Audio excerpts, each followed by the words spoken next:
dosen Bapak Dede Solihin, SEMM. Perkenalkan, kami dari kelompok 3 ingin mempresentasikan studi aspek pemasaran dan antisipasi risiko. Kelompok kami terdiri dari 5 mahasiswa, yaitu pertama Hermawan, yang kedua In Halimatul Sadiah, yang ketiga Indah Fauji Lestari, yang keempat Indra Saputra, dan yang terakhir adalah Saudara Iska. Melakukan penjelasan ke dalam presentasi, yaitu pada poin pertama pengertian aspek pemasaran. Aspek yaitu cara memandang pembentukan waktu secara internal di dalam situasi, keadaan, atau proses. Pemasaran adalah salah satu kegiatan pokok yang perlu dilakukan oleh perusahaan barang ataupun jasa dalam upaya untuk mempertahankan kelangsungan hidup usahanya. Pemasaran adalah salah satu kegiatan pokok yang perlu dilakukan oleh perusahaan barang atau jasa dalam upaya untuk mempertahankan kelangsungan hidup usahanya. Kemudian pengertian pemasaran seperti yang dikemukakan oleh ahli Philip Kotler adalah suatu proses sosial dan manajerial dengan mana individu dan kelompok memperoleh apa yang mereka butuhkan dan inginkan dengan cara menciptakan serta mempertukarkan produk dan nilai dengan pihak lain. Aspek pemasaran merupakan faktor strategi atau kunci dari keberhasilan perusahaan. Jika permintaan terhadap produk ataupun jasa yang dibuat kurang memadai, seluruh kegiatan aspek yang lain tidak akan terwujud. Selanjutnya, penjelasan pada pasar sasaran. Pasar sasaran atau target market adalah kelompok konsumen atau pelanggan yang secara khusus menjadi sasaran usaha pemasaran bagi sebuah perusahaan. Dalam menerapkan pasar sasaran, terdapat 3 langkah pokok yang harus diperhatikan, yaitu pada poin 1 segmentasi pasar, dan poin kedua penetapan pasar pada sasaran, dan ketiga menetapkan posisi pasar. Selanjutnya yaitu segmentasi pasar. Segmentasi pasar ini ada 4 kriteria yang harus dipenuhi.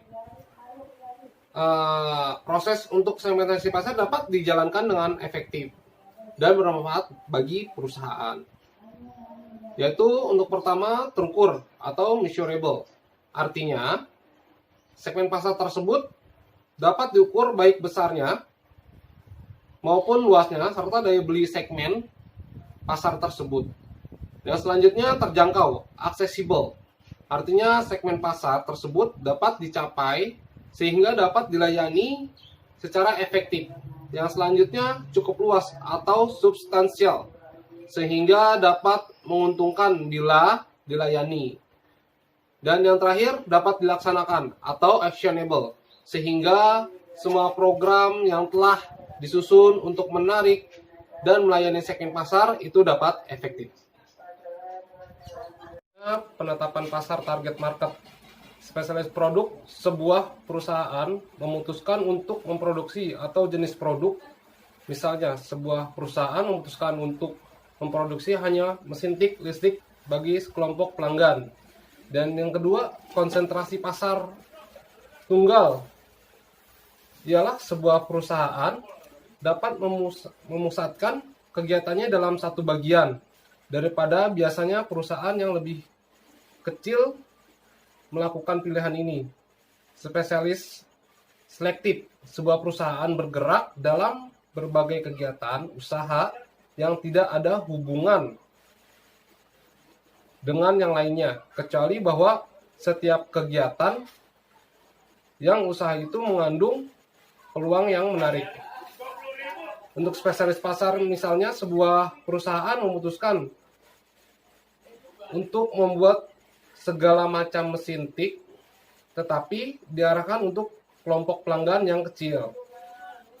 Dan peliputan pasar keseluruhan yang lazim dilakukan oleh industri yang lebih besar untuk mengungguli pasar. Dan selanjutnya akan dijelaskan presentasi ini dengan rekan kami, yaitu Saudari Iin Halimatul Sadia. Terima kasih. Materi selanjutnya yaitu menentukan posisi pasar. Apa sih menentukan posisi pasar itu?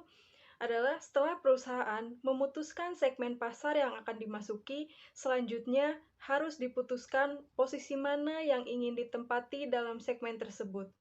Untuk menentukan posisi pasar, ada 3 langkah, yaitu yang pertama, mengidentifikasi keunggulan kompetitif, yaitu jika perusahaan dapat menentukan posisinya sendiri sebagai yang memberikan nilai superior kepada sasaran terpilih, maka ia memperoleh keunggulan komparatif.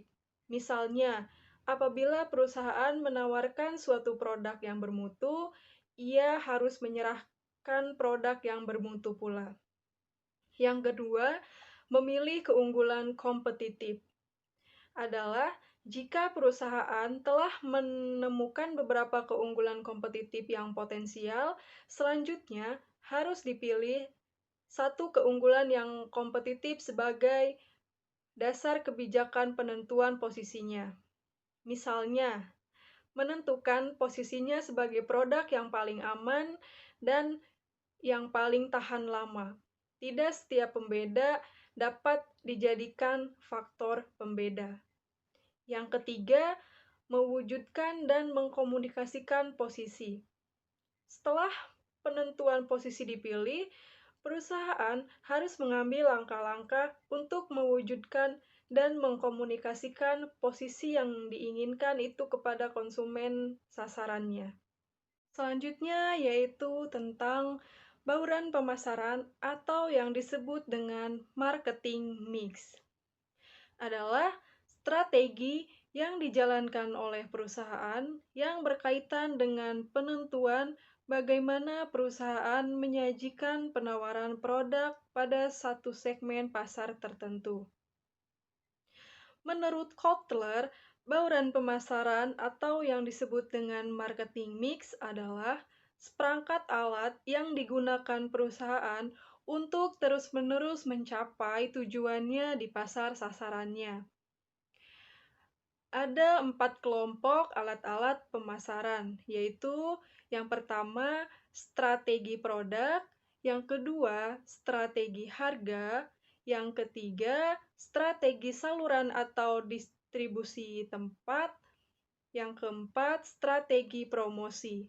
Selanjutnya yaitu tentang strategi produk, yaitu elemen yang paling penting segala sesuatu yang ditawarkan ke suatu pasar untuk memenuhi kebutuhan atau keinginan.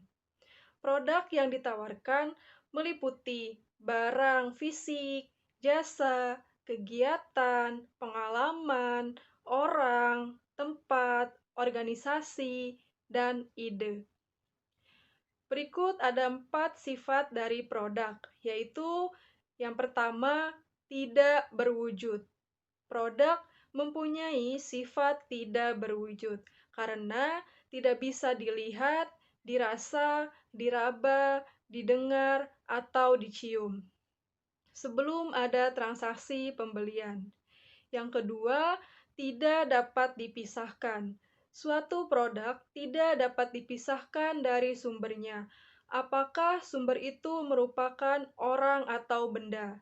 Misalnya, jasa yang diberikan oleh sebuah hotel tidak bisa terlepas dari bangunan hotel tersebut. Selanjutnya, yang ketiga yaitu berubah-ubah. Bidang jasa sesungguhnya sangat mudah berubah-ubah, sebab jasa ini sangat tergantung kepada siapa yang menyajikan, kapan disajikan, dan di mana disajikan. Misalnya, jasa yang diberikan oleh sebuah hotel berbintang 1 akan berbeda dengan jasa yang diberikan oleh hotel yang berbintang 3. Yang keempat yaitu daya tahan. Jasa tidak dapat disimpan. Misalnya, seorang pelanggan yang telah memesan sebuah kamar hotel dikenakan biaya sewa, walaupun pelanggan tersebut tidak menepati kamar yang dia sewa. Selanjutnya yaitu tentang strategi harga. Apa sih strategi harga itu? Itu satu-satunya unsur bauran pemasaran yang merupakan penerimaan penjualan. Titik kritis dalam bauran pemasaran karena harga menentukan pendapat dari suatu usaha.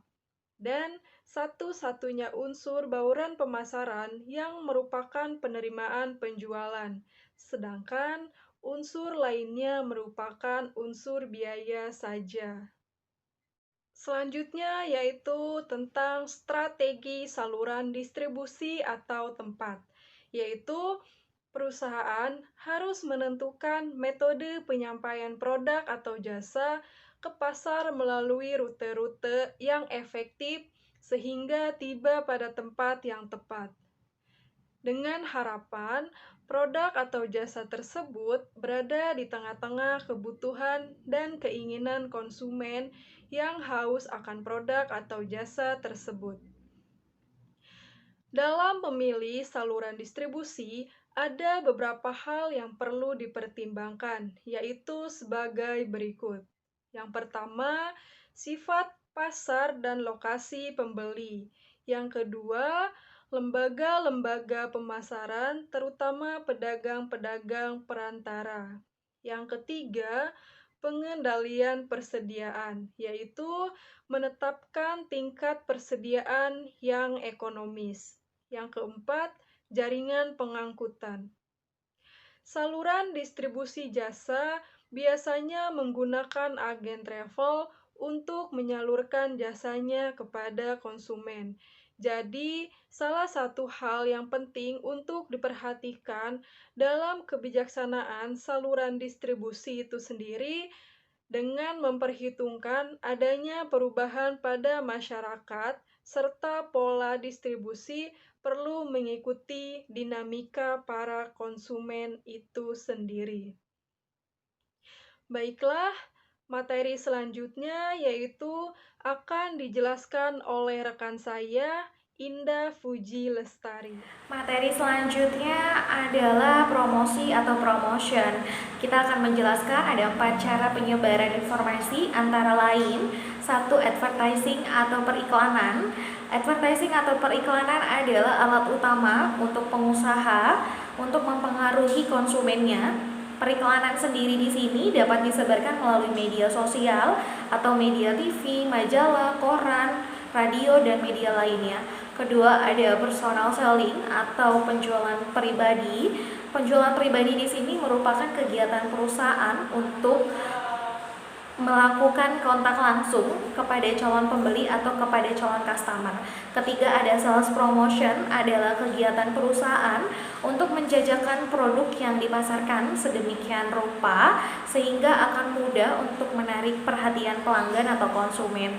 Keempat, ada publicity atau publisitasi, cara yang digunakan perusahaan untuk membuat pengaruh yang besar secara tidak langsung kepada konsumen atau customer agar mudah tahu dan mengetahui produk apa yang sedang kita pasarkan. Materi selanjutnya adalah sistem pemasaran. Dalam sistem pemasaran terdaftar beberapa faktor yang saling tergantung dan saling berinteraksi satu sama lain, diantaranya 1. Organisasi yang melakukan tugas-tugas pemasaran. 2. Adalah sesuatu yang sedang dipasarkan seperti barang, jasa, ide, atau orang. Ketiga adalah pasar yang dituju. Keempat adalah perantara yang membantu dalam pertukaran arus antara organisasi pemasaran dan pasarnya. Kelima adalah faktor-faktor lingkungan seperti faktor demografi, perekonomian, faktor sosial dan kebudayaan, teknologi, dan persaingan. Materi selanjutnya adalah peranan pemasaran. Dalam peranan pemasaran sendiri, di sini merupakan pemasaran proses sosial atau manajerial sehingga konsumen dapat memperoleh kebutuhan atau keinginan yang mereka inginkan melalui permintaan, penawaran, penukaran nilai suatu produk ataupun penjualan dan pembelian. Di antaranya ada kebutuhan. Kebutuhan itu apa sih? Kebutuhan adalah segala kebutuhan dasar manusia, baik untuk minum, ada makan, pakaian pula, dan pendidikan serta contoh-contoh lainnya. Kedua ada keinginan. Keinginan merupakan kondisi lebih khusus daripada kebutuhan. Contohnya ada minuman ringan, makanan yang bergizi, pendidikan yang layak, dan lain-lain. Ketiga ada permintaan. Permintaan adalah akumulasi kebutuhan atau keinginan yang potensial untuk digarap. Contohnya seperti perumahan, terusnya ada makanan, ada pendidikan yang layak, dan lain-lain. Materi selanjutnya adalah strategi pemasaran. Perbedaan antara strategi, tujuan, dan taktik adalah: satu, tujuan perusahaan adalah memberikan kepuasan kepada pembeli dan masyarakat yang lain, dan pertukarannya guna untuk mendapatkan sejumlah laba atau perbandingan antara penghasilan dan biaya yang menguntungkan. Dua adalah strategi. Strategi merupakan suatu rencana yang digunakan untuk mencapai tujuan perusahaan. Beberapa perusahaan mungkin mempunyai tujuan yang sama, tapi strategi yang dipakai untuk mencapai tujuan tersebut berbeda dengan yang lain. Ketiga adalah taktik. Taktik adalah tahap-tahap atau langkah-langkah yang dipakai untuk melaksanakan strategi. Jika manajemen sudah merumuskan tujuan dan strateginya, maka ia berada dalam posisi untuk menentukan taktik. Materi selanjutnya akan dijelaskan dengan rekan saya, Indra Saputra. Selanjutnya, pengertian resiko. Menurut Silalahi, manajemen resiko adalah sistem pengawasan resiko dan perlindungan harta benda, hak milik dan keuntungan badan usaha atau perorangan terhadap kemungkinan timbulnya kerugian karena suatu resiko, di mana dalam usaha ketidakpastian ini dihubungkan dengan penghasilan perusahaan, harus keluar masuk uang dan harta benda yang telah ada atau yang dibutuhkan di masa datang. Risiko pada aspek sumber daya manusia. Ada 5 risiko utama yang akan dipaparkan berkaitan dengan risiko dalam sumber daya manusia berkaitan dengan perencanaan strategi perusahaan, yaitu yang pertama, risiko pada para top eksekutif dan para pekerja inti. Yang kedua, risiko pada karyawan. Yang ketiga, risiko dalam hubungan industri dan perselisihan. Yang keempat, risiko stres dan kesehatan yang buruk. Yang kelima, risiko bila tidak beretika. Risiko pada aspek keuangan. Di dalam perusahaan, risiko yang dihadapi dalam aspek keuangan cukup tinggi, antara lain pertama, biaya produksi yang berlebihan. Biaya produksi yang tinggi akan berdampak pada harga jual produk yang tinggi pula, sehingga produk akan sulit bersaing di pasar. Cara mengatasi pengurangan biaya tersebut dapat dilakukan dengan cara melakukan efisiensi dan otomatisasi. Yang kedua, biaya overhead yang tinggi. Perusahaan berskala besar biasanya biaya per unit produk yang dihasilkan lebih rendah dari perusahaan yang lebih kecil karena pangsa pasar yang dimiliki lebih besar. Yang ketiga adalah utang. Salah satu penyebab terjadinya krisis berkepanjangan di Indonesia sejak pertengahan tahun 1997 adalah utang swasta kepada kreditor asing yang pada saat jatuh tempo ternyata tidak terbayar. Yang ketiga ada pinjaman yang berlebihan. Meminjam yang berlebihan dapat disebabkan oleh 3 faktor utama, antara lain pinjaman yang berlebihan. Contohnya ketergelinciran manajemen seperti investasi yang berlebihan pada pabrik baru, diinvestasikan produk yang lemah. Kedua, ketidakpastian manajemen. Contohnya seperti kegagalan dalam merespon periode jatuhnya penjualan, harga barang terlalu tinggi atau harga di bawah harga pokok produksi. Yang tiga, kenaikan nilai bagus. Contohnya nilai utang yang harus dibayarkan ternyata lebih tinggi, kebutuhan akan modal kerja yang juga lebih besar. Selanjutnya, risiko pada aspek pemasaran. Beberapa 9 macam permasalahan pokok pemasaran antara lain: yang pertama ada masalah kebijakan pemerintah, yang kedua masalah perubahan permintaan di pasar, yang ketiga masalah perang harga, yang keempat pemalsuan, yang kelima performance produk yang rendah, yang keenam masalah promosi yang kurang baik, yang ketujuh masalah merek, yang kedelapan masalah mengembangkan produk, yang kesembilan masalah distribusi, Materi selanjutnya akan dijelaskan oleh Saudara Iska. Saya Iskak dan saya akan melanjutkan materi selanjutnya, yaitu resiko pada aspek produksi atau operasi. Di dalam proses produksi atau operasi ini, produk, barang, dan jasa cukup banyak resiko yang perlu diantisipasi. Nah, resiko-resiko tersebut antara lain adalah mengenai masalah pemasok. Nah, resiko ini terjadi apabila perusahaan menggunakan pemasok yang ternyata tidak memenuhi komitmen yang sudah mereka buat. Misalnya, komponen-komponen yang dibutuhkan ternyata terlambat dikirim ataupun rusak. Lalu ada kerusakan kualitas. Di sini resikonya terjadi karena penarikan kembali barang-barang yang ditawarkan di pasar yang disebabkan oleh dua hal. Nah, yang pertama ini karena kualitas dan kuantitas barang yang tidak sesuai. Lalu yang kedua karena barang yang ditawarkan di pasar adalah produk-produk yang tidak aman dikonsumsi. Lalu yang ketiga berkurangnya daya saing. Di sini resikonya terjadi karena berkurangnya daya saing produk dengan produk sejenis di pasar. Misalnya seperti desain yang dibuat dengan teknologi yang sudah tertinggal. Baik, materi selanjutnya yaitu resiko pada aspek informasi. Beberapa hal yang berkaitan dengan penggunaannya adalah 1. Beberapa nilai data di dalam komputer. Di sini data dapat hilang sebagai akibat dari kesalahan operator, virus, kerusakan hardware atau software, daya listrik, maupun akibat vandalisme. Ini semua tentu merugikan perusahaan. Lalu perusahaan harus menaksir nilai data komputernya dan dampak apa yang akan ada pada bisnis jika komputer yang ada ternyata tidak dapat digunakan.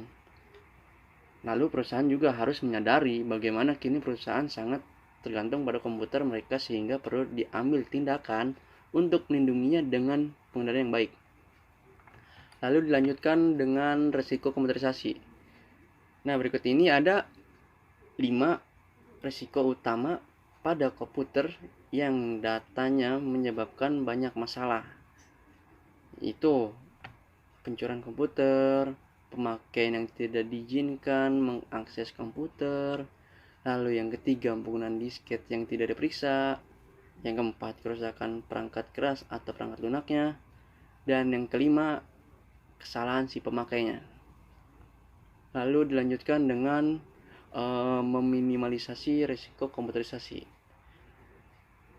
Di sini risiko pemakaian komputerisasi hendaknya diperkecil. Hal-hal ini dapat ditinjau dari aspek hardware-nya, software-nya, dan brandware-nya. Lalu perusahaan hendaknya memiliki asuransi di mana biayanya dimasukkan sebagai bagian dari biaya-biaya sistem IT-nya. Dan mereka juga perlu mengembangkan keahlian para karyawannya dalam manajemen data atau kemampuan untuk membenahi data yang rusak atau hilang. Serta melatih karyawan untuk menghindari masalah ini. Lalu dilanjutkan dengan menetapkan kebijakan. Nah, di sini hendaknya manajemen perusahaan mempunyai kebijakan yang jelas terhadap sistem komputerisasi mereka. Dan kebijakan itu mencangkup mulai dari garis besar tanggung jawab terhadap sistem IT-nya, lalu penjagaan data dan sistem backup-nya, ketiga penggunaan disket yang benar, dan yang terakhir akses terhadap datanya. Di sini kebijakannya harus didukung oleh prosedur tertulis, terutama yang perlu lebih spesifik adalah dalam hal proteksi datanya, untuk memastikan bahwa prosedurnya dilaksanakan perlu dilakukan pemeriksaan secara teratur. Lalu yang kelima ada risiko aspek alam. Nah, di sini risikonya terjadi di luar pengetahuan dan kemampuan manusia. Misalnya terjadi gempa bumi, banjir, angin puting beliung, kemarau panjang, dan sebagainya. Karena peristiwa ini kemungkinan sangat kecil resikonya, dapat dianggap tidak ada. Tetapi bila takut menghadapi risiko tersebut, ada perusahaan asuransi yang berani menanggung risiko tersebut. Baik, selanjutnya ada risiko teknis. Nah, di sini risikonya terjadi karena akibat kekurangan kemampuan manajer wirausaha dalam mengambil keputusan. Resiko yang sering terjadi karena satu, biaya produksi yang sangat tinggi. Lalu yang kedua, pemakaian sumber-sumber daya yang tidak seimbang. Lalu yang ketiga, sering terjadi pencurian akibat pengawasan atau penjagaan yang kurang baik. Lalu yang terakhir, sering terjadi kebakaran, target produksi tak tercapai, penempatan tenaga tidak tepat atau tidak sesuai, lalu perencanaan yang gagal. Baik, materi selanjutnya yaitu upaya antisipasi menyeluruh dari resiko-resiko yang terjadi. Cara mengatasi resiko usaha berikut langkah-langkah yang perlu diperhatikan untuk mengurangi resikonya. Yang pertama yaitu sebelum mulai usaha, sebaiknya melakukan riset mengenai hambatan-hambatan yang mungkin muncul di tengah perjalanan usaha. Dengan begitu, dapat menyiapkan strategi sedini mungkin untuk mengantisipasi hambatan yang mungkin ada. Lalu yang kedua, pilihlah peluang bisnis sesuai dengan skill dan minat yang dimiliki. Dan jangan sampai memulai usaha hanya karena ikut-ikutan tren saja. Lalu yang ketiga, carilah informasi mengenai kunci kesuksesan bisnis yang ditekuni. Karena hal tersebut bisa membantu untuk menentukan langkah-langkah apa saja yang bisa membuat usaha berkembang dan langkah apa saja yang perlu dilakukan untuk mengurangi munculnya resiko yang tidak diinginkan. Lalu yang keempat yaitu sesuaikan besar modal usaha yang dimiliki dengan resiko usaha yang diambil. Yang kelima, jangan terlalu memaksakan diri untuk mengambil peluang usaha yang beresiko besar jika modal usaha yang dimiliki juga masih terbatas. Lalu yang keenam, kesuksesan bisnis bisa dibangun dengan adanya keteguhan hati yang didukung oleh kreativitas. Lalu yang ketujuh, dengan keteguhan hati dalam mencapai kesuksesan serta kreativitas untuk mengembangkan usaha dengan ide-ide baru, maka segala resiko yang muncul bisa diatasi dengan baik. Yang kedelapan, lalu cari informasi tentang prospek bisnis tersebut sebelum mengambil sebuah risiko. Karena saat ini banyak peluang usaha yang tiba-tiba booming. Namun, prospek bisnisnya tidak bertahan lama, hanya dalam hitungan bulan saja. Bisnis tersebut surut seiring dengan bergantinya tren pasar. Sebaiknya menghindari jenis peluang usaha seperti itu, karena risikonya cukup besar. Dan yang terakhir, ketahuilah seberapa besar tingkat kebutuhan masyarakat akan produk.